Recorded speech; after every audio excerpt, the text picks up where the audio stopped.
So you wanna be a picture book writer, then you gotta write picture books. Hi, everyone. I'm Julie Hedlund, founder of the 12 by 12 Picture Book Writing Challenge and a published picture book author.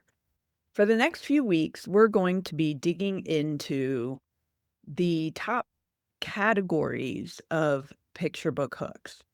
And as a reminder, we're defining hooks here as entry points for the reader rather than as synonymous to the pitch that you would include in a query letter. And if you are not sure what I mean by that, and if you're unsure about the difference between hooks and layers in picture books, go back and listen to 12 by 12 podcast episode number 26. It goes into a lot of detail about that. And if you haven't yet gotten your free guide to picture book hooks, you can grab it at 12by12challenge.com/PB hooks.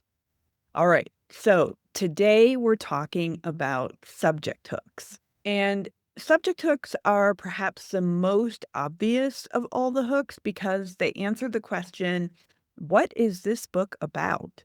They're also typically what a child will ask for when they're looking for a certain kind of book. Think about it. Have you ever asked a child, "What do you wanna read?"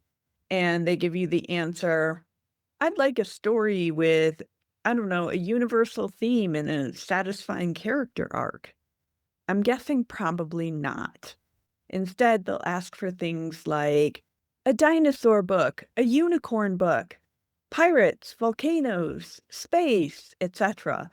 And that's because kids are often drawn to books based on subjects that they're currently obsessed with. And those interests can and do rotate over time. So, a child who's fanatical about trucks one day might be enthralled by dinosaurs the next, which is a very good thing for authors because we have a lot of perennially popular subjects. As noted in the guide, subject hooks are primarily child facing, which means they're what kids look for when they're selecting books. That means the subject alone is typically enough to get them interested. As such, it's an important entry point.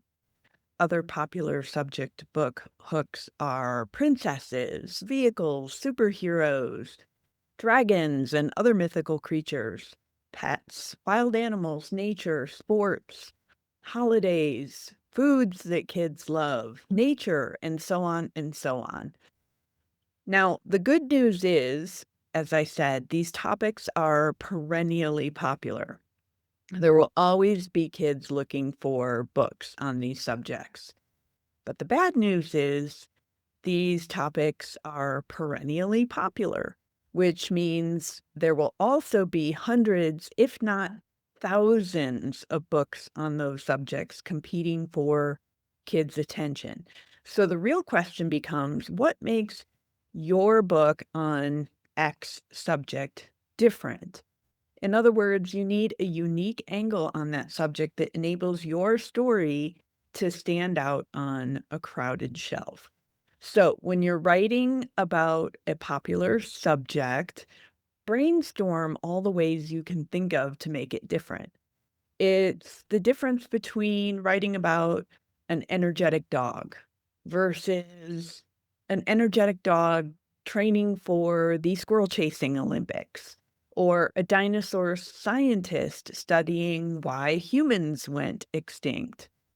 It's a bit like Goldilocks and the Three Bears. Your angle needs to be just right. It's unique enough to feel fresh, but universal enough to have wide appeal. So that's what we're aiming for with subject book hooks. Come back next week. We'll talk about character hooks. And again, if you haven't gotten the free guide yet, you can get it at 12by12challenge.com/PB hooks. It's 100% free and it's got 10 of the most common categories of picture book hooks. Ciao for now. You're amazing, exciting, look out, cause you're writing 12 by manuscripts. 12 by 12. 12 picture books.